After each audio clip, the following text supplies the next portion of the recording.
want you to hear this. I was such a compassionate person that I did not want my godmother to come in and find me in a mess. Like, I wanted to shoot myself, but I was living with her. But my compassion says, oh man, you cannot leave a mess and leave this traumatic scene in her head for the rest of her life. Yeah. So I overdosed.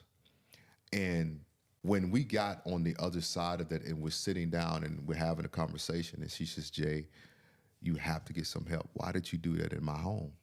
And I didn't really have any answers on why. I knew, again, it's pain. I was just in so much pain. You know, I'm on some other stuff. But I became intentional because I wanted to be better. I didn't just want to live. I wanted to be better. And I didn't want to keep telling that same story. Yeah. And it takes a man who's at the end of his road and he says, I want a new story. And if he's telling you ladies that he wants a new story, it's okay for you to ask him a question.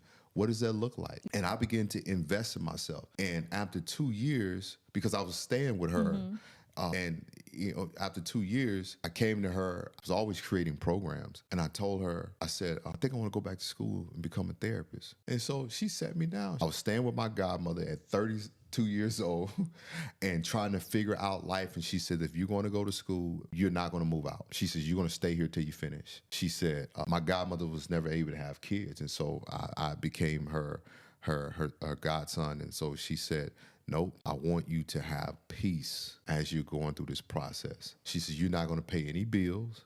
She said, you're going to save your money. You're going to pay off your debt.